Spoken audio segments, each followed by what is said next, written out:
Today we are talking AI. The elephant in the room, AI. I mean, AI is probably the biggest thing in the world as of today, and not the wars and stuff. That's pretty much one of the I mean, AI biggest is probably parts. playing a role in the world. Yeah. In fact, I mean, would you have thought about this in 19? It is actually playing a role. We have a problem with what's the US government versus Anthropic or something, or was it Perplexity? Yeah, like one of the AI companies refused to let the AI be used by the Defense Department. Well, it's not Defense Department. The War Department. They wanted to. Yeah, they were saying they don't want the AI being used for like killing, for mass killing and stuff like that. Yeah, they became a thing. I mean, the angle I was even thinking about was like the race. There's sort of this race who is going to dominate the AI race, like China. Yeah, kind of like the Cold War now. In this instance, they're not releasing nukes; they're just releasing products and battling to see which one will be better. And trust me, AI is probably going to be the next data. Data is money. Information is money. AI is somewhere like basically any world superpower knows if they dominate, they have like a lot. They can leverage a sizable amount of control. So AI has filtered into almost every sector you can think of. Really, I mean, you think about robotics, they're everywhere. Really, healthcare, agri, everything. It's just a matter of time before everybody starts to see the results play out in real time. But one industry where AI has really been pronounced is blockchain, crypto. I mean, blockchain is fairly new, so AI in blockchain crypto is sort of a paradox, but it has come and it has sort of showed its presence across the job sector and of course products. So we've got AI products in Web3 and we're largely just going to focus on the impacts in the job sector and sort of talk about the competition, the main players in the AI race, especially. I mean, when we are talking about the main players, we're talking about Elon and his cohorts, Elon and friends. I think let's just address one of the major talking points: AI replacing or taking jobs. Right. So we've talked about like positives of AI. AI is really cool. Solves a lot of problems, makes life good, makes things done. It helps people get things done faster. But there's some pushback, and not a lot of people are thrilled about um, some of the consequences coming up as a result of increased AI adoption. So, generally thinking, I just want us to have a chat around what you think if AI is going to potentially replace hires like at a scale that is worse than what we are seeing currently, or if these companies that are conducting mass layoffs are going to just stop at making AI a tool for augmenting productivity instead of just outrightly replacing people. There's a lot to kind of unpack there. Is AI going to take jobs? Yes. But AI is also going to create jobs. Should we be expecting public policy to somehow prevent AI from taking jobs? Well, no. I mean, if AI is going to take jobs, AI is going to take jobs. What public policy needs to do is to work out what happens next. So obviously, you don't want a huge rise in unemployment on a mass scale. Yeah. So what do we do next? Yeah, and there are many ways people can kind of address that. But AI will also create jobs. There will be new things we don't do now that we're gonna do in the future. I was kind of saying that with the internet age, right? The internet age also took jobs, right? Yeah. So if you guys want to bank now, you want to send money, just open an app and you send the money. Well, it used to be other people's jobs to send the money for you. You would walk physically to a bank, you fill out a form, you give it to the teller, and the teller would, and that instruction will be read by another teller at the other bank. Those are real jobs that existed for many, many years. Another example I like to give is making phone calls. Look at how easy it is to make phone calls. But with phone calls, not too long ago, you had to call a central organization and tell them to put you through.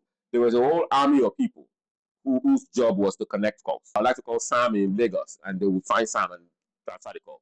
And that was their job, connecting calls. And then the moment you could make a direct call, they all lost their jobs. saying that we shouldn't have any job losses, it's a pointless thing. We can't stand in the way of progress. Progress must come. Every new tech that brings benefits will also get rid of the jobs that were created to do those tasks before. So whether it's the introduction of the wheel or the internet or of cars, vehicles, all of this have led to people losing jobs. Yeah. I think maybe one of the different things about AI is maybe the perceived scale. People think the scale of this will be maybe so much more than other things, especially if you start mixing it with automation, robotics, and things like that. So if you have self-driving cars, if vehicles can drive themselves, I don't know the number. There's probably like 100 million jobs in the world that are just gonna go, right? So because there is a job today called driver, and that job is massive. In the US alone, I think truck drivers is like 12 million of them, and there are truck drivers, in every part of the world. There are also drivers like people that chauffeur people around in many different parts of the world. So there will be huge job losses from AI. AI will also create some jobs. Whether the number of jobs it creates will offset the jobs it loses, I don't know. But we shouldn't restrict the ability of AI to complete certain tasks faster, better than other people because, And actually, the job losses are going to be pervasive, even more than what people think. People are thinking AI will be easier for lower skilled jobs, entry level jobs. Doctors and lawyers are going to replace as well. Even the highbrow people who think that their jobs cannot be replaced. There are many aspects of the job that AI will be able to do faster and better, and the accuracy levels we think will be much higher. Yeah. So if I take that back to my example of self-driving cars, and I know AI is not the only thing happening in a self-driving car, but if we take AI as the core brain of the self-driving car, well, if we get to a position where cars can self-drive, even in urban areas, because today cars can self-drive in a nice planned area where there's no hazards. But in urban areas, if cars can self-drive and they're doing well, it's probably going to be the case that car crashes are going to drop in a huge way, right? So much so that 50 years from now, our grandchildren will be looking at us like crazy people when they see movies of human beings driving. They'll be like, how could you have ever let a human being behind the seat of a car when there are 20 million crashes a year or something? AI is a technology. So it's like blockchain in a sense. It's a technology. You can use it for good, you can use it for bad. AI is the same. AI can be used for good uses or bad uses, but that's not the problem or the fault of the tech. That's a human being problem. Yeah, but speaking to the bit about job losses, I remember reading a story somewhere in China where somebody took the company to court because the court fired him, and the rationale behind the fire was because the company figured AI could do this job faster, and then the company ended up awarding the employee, in that the employer or the job had no right to terminate you just because AI can do the job faster. And I think that story kind of sets a certain precedent, because if you have countries that you have courts that are protecting people from getting the tail end of, getting the negative end of AI. I think that it would help in like job losses generally. It would help to stem the whole conversation. It would help to tilt the entire conversation, because you now have the situation where, okay, just because this AI obviously can do this job better than me doesn't mean I should get fired for it. I mean, I should. You now have to consider the human factor in that. You now have to consider that, okay, I mean, yeah, sure, it's going to get it done faster, more efficiently, but where does that leave me? You understand? That's a conversation that is not being had. It's not. It's not. It's a conversation that is getting left out. You just find this inhumane. Okay, yeah, okay, because this AI is doing this thing better. Okay, so off with it. So because there has to be I'm sure, like there has to be a balance, or else there'll be chaos in the streets, honestly, and it is going to get like it's going to get really bad, because a lot of, like, there are more young people in the world today, and the bulk of people that are going to be affected are going to be young people. You don't want to have a young unemployed population anywhere, whether a developing economy or a developed economy. That's So a can I ask you guys a question? Would your solution therefore be let's limit the extent to which AI is used to replace jobs? Would that be the solution? It's not an easy question to answer, actually, because on one end you are trying to, you don't just want to just kick these people out of the jobs, and leave them, and at the same time you don't want to stifle innovation.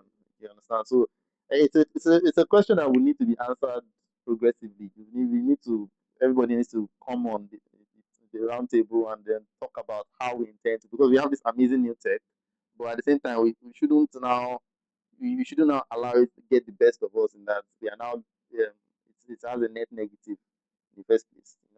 But that's through one lens, right? Where another lens would be what are the exponential benefits that AI is going to bring to society?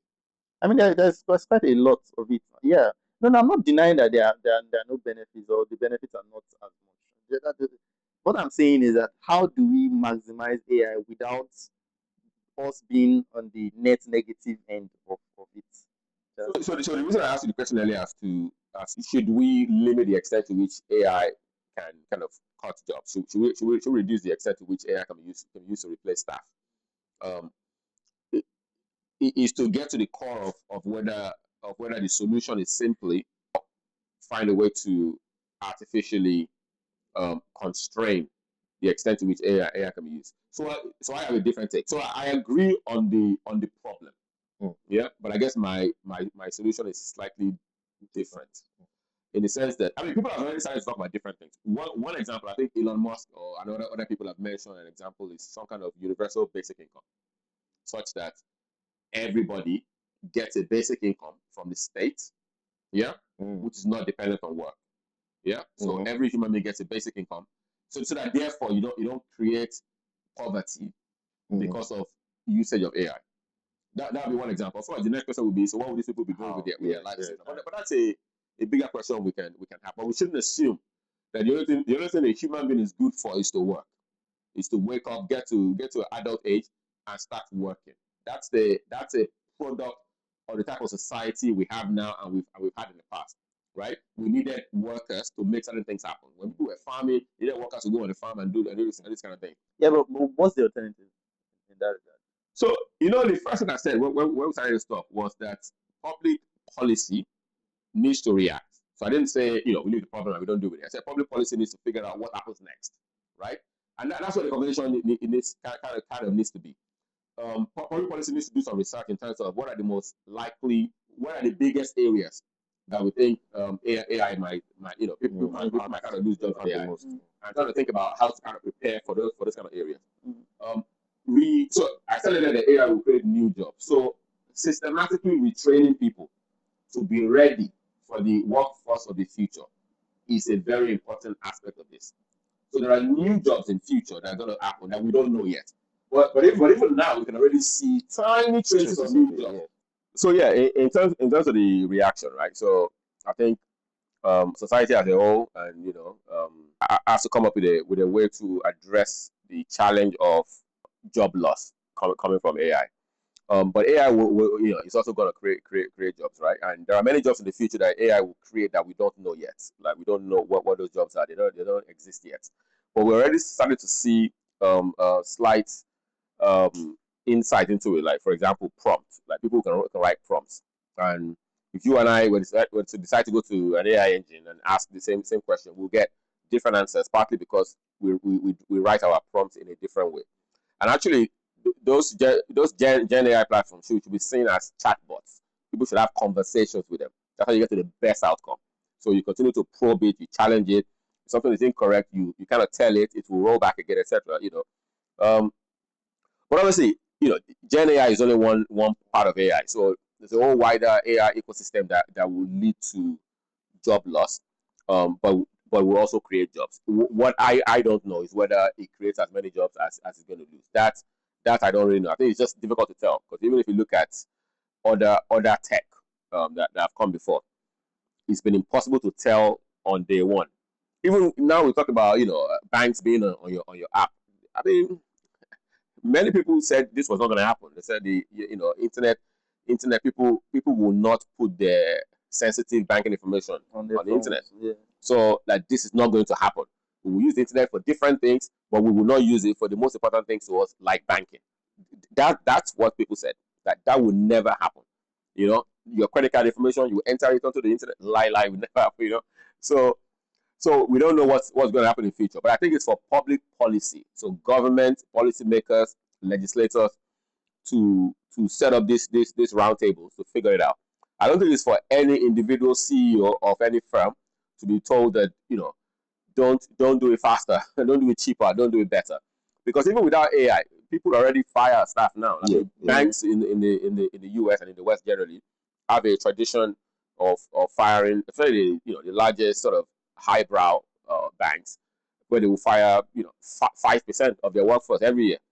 And that's not just because they're trying to reduce the workforce. They just go out and hire a new set. It just refresh the kind of pool. So, but job losses already happen anyway through other means. You can do something faster, automation, so on and so forth. This is already happening anyway. But I think the big deal about AI is that it might happen at such a massive scale. That's why governments need to think about it properly. But the answer is not, let's not use AI, even if it's better. Because, like I said, we must balance the benefits of AI versus the risk. And I will just end on one example.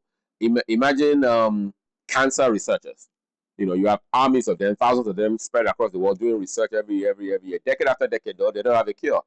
What if we think that if we use various AI engines, that who knows, within a year or two or 3 or 4, we could find cure? What do we do? Oh no, let's keep the 2,000 cancer researchers employed and not use AI so that we don't find a cure.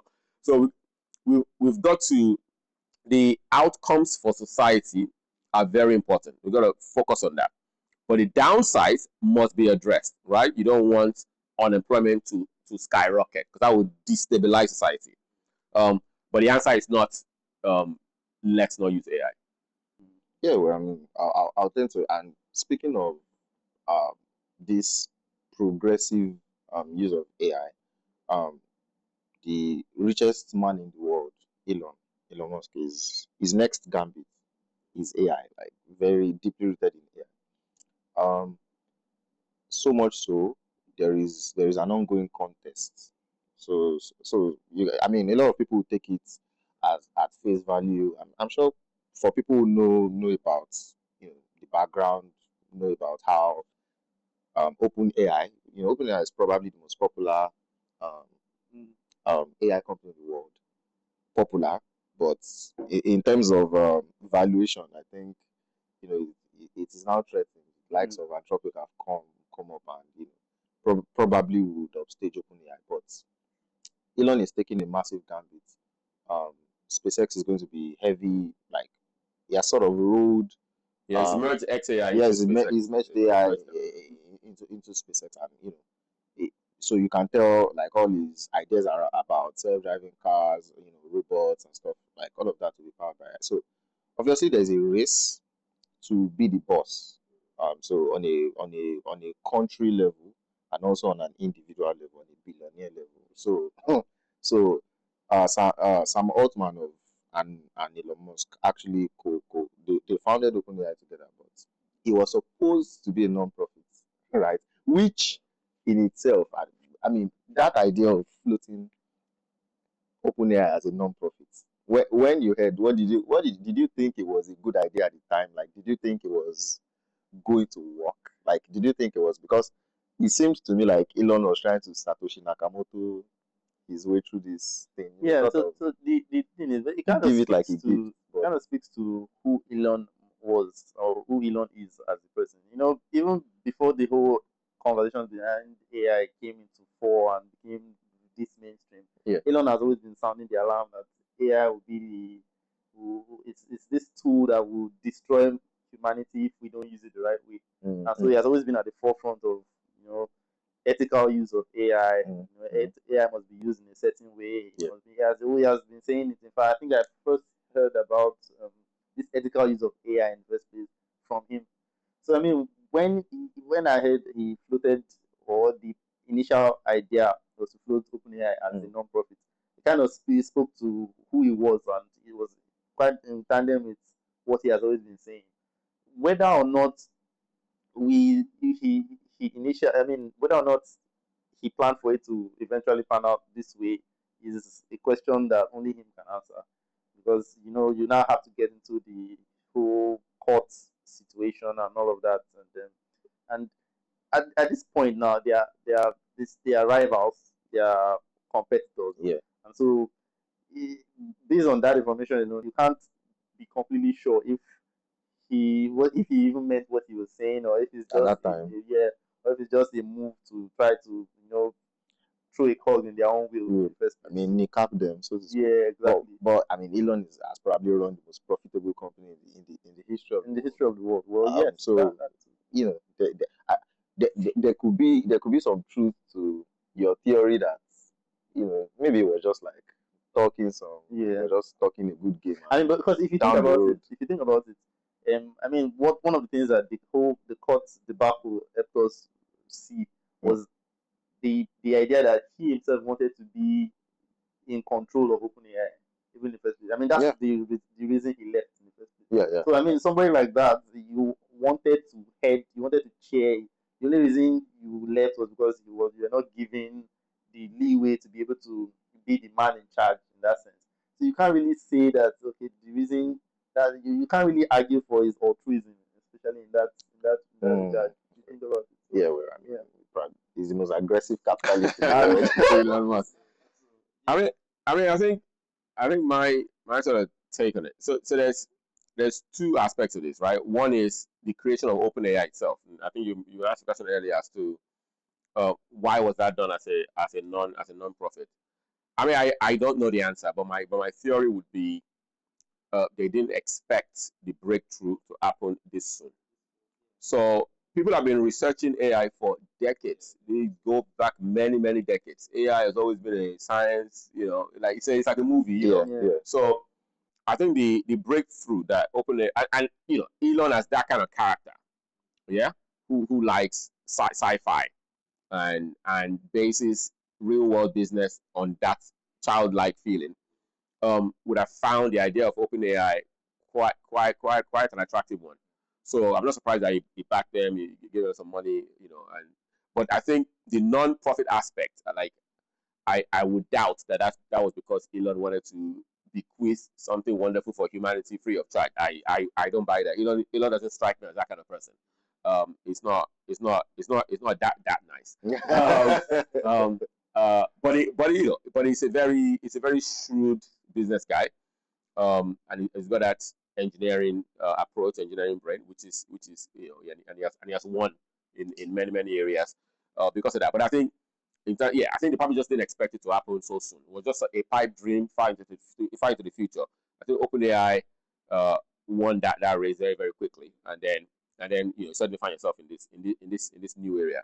And I think if Elon had been in charge of it when the breakthrough happened, I don't think he's gonna give this away for like free. I mean, the guy bought Twitter and started charging, and that's in an area of social media where traditionally people felt social media is not something you can charge for. That in fact, social media companies will pay the users who are creating the content, and Elon kind of turned that upside down. Everybody has followed suit, right? All the other platforms are now charging. So I think that's there. And then the second point I think was about the court case. I mean, Elon has a vendetta against Sam. And I guess the question is whether you think it's in the right or in the wrong. They clearly have some agreement. He feels Sam has now gone against it. It's gone from non-profit to profit. Maybe what Elon really needed is to have shares in OpenAI. Maybe Sam should have offered him shares as a way to recognize his impact on how OpenAI was created. But I don't know. I mean, he sued them for like 150 billion, so it's become a financial sort of issue. But to be honest, the issue between Sam and Elon is not that interesting to me. The bigger issue there is just the actual whether people can turn non-profits into for-profit, and what's that? Whether you're mis-selling to the public, where if you try and raise funds through charitable means and tax-free means, and then suddenly it makes money and you sell it. So I don't know how we kind of square that. It's an inevitable problem, but if you start with non-profit, it's inevitable that eventually there will be aspects of it that you want to turn into for-profit. But how you make that move? It's kind of even difficult to not want to, especially for a capitalist like Elon, not want to turn something like AI, because I mean, if you look at the numbers, we have over a billion users now. Yeah. I mean, you have over a billion users. It's not a charity. How do you make that remain Yeah. But as a charity in you that know, sense? yeah, there are different for a product that has that much eyeballs every day. I want to believe there are multiple ways to monetize the product aside from like subscriptions, like a subscription-based model. So probably Elon would have, and we don't know details of conversations they may have had. Possibly because again, Elon is an aggressive capitalist. I don't think he would have completely shut the door to OpenAI making some money for itself in the future. But he probably did not like envisage having a subscription-based model. Model. He may have thought of some other models, maybe ad-based revenue, where OpenAI like hosts some of the biggest names in the world, and But on Twitter, he didn't do that though. He went straight forward for subscription. Yeah. Yeah, I mean, Twitter is complete. Maybe Elon is just pissed off that he was no longer there when Yeah, this yeah. breakthrough I think happened. that element of there's the bad, Yeah, like yeah. definitely. Elon is I mean, for Because now he's gone full on, right? He's created his own XAI. He's challenging them. He has Grok. he doesn't hide the fact that he's petty. Like he doesn't hide that fact. Like if he doesn't like you, or he feels you've kind of wronged him some way, he will like out you. That's the first thing, and he will try to get his own pound of flesh. Like he has always been that type of guy. Like I mean, Yeah. he did call the CEO of Amazon a tool. yeah, like I mean, like he's a bit like he's the billionaire version of he's the tech billionaire version of Donald Trump. Yeah, like, and that's why they get along. Like I'm serious. Like this Well, guy, they kind of fell out for, the- yeah, for a yeah, brief for a moment. brief moment, A and brief then moment. But they're back. that They're back fallout on. They're back on. defines them. Like, Because he went with Trump to China. isn't it? Yeah. do you understand how like that the fallout was so bad? Like you could see their antagonists celebrating like, oh yeah, this is it. We knew this was going to happen. Sort of wasn't a surprise to me. Like Elon is a bit fickle when it comes to things like this, and this theory of no permanent and agendas are permanent, friends and enemies are not are not consistent in the way to getting your agenda implemented. So generally, I feel like I want to agree with um, your theories that yes, like down the road, Elon may have had plans to monetize the thing, but it's a matter of control. Now, would I want, or like if I was American, for instance, assume I was American, would I want Elon to run the biggest AI enterprise in the entire world? Would I want Elon to be at the forefront of it, or would I want Sam Altman, or would I want it not to be a monopoly? Like, let it be a duopoly. Let it be a group of really smart guys competing with each other and driving each other, pushing each other. So I think for me, no, a monopoly of anything is never good, right? So I mean, I'm happy for OpenAI to be OpenAI. I'm happy for Anthropic to be Anthropic. I'm happy for DeepSeek to come and try to put them on their toes too. Like there should be that competition. It is healthy. I think it is. But there's just a lot of drama involved and a lot of I guess that's what keeps things interesting. I mean, if capitalism was boring, just like the entire world will be communist or socialist. So yeah, just seriously speaking though, the case is not yet. I mean, Elon can appeal the case, so it's not a done deal yet. So we'll see. Most people, word on the street is he's going to lose the case, but I think he has. I'm sure Elon has prepared for the eventuality of losing the case. I think he really wants to just damage some reputations and slow some things down. Another thing is, I mean, he had about a 60% chances of winning even before the Greg Brockman's diary. So I mean, we have places like Cauchy and the Polymarket saying they have about 60%, and then he dropped about 32 after the diary came out and everything. So I mean, it's still in line with funny what discovery can do. Exactly. Discovery is yeah. is So wild. that's also another.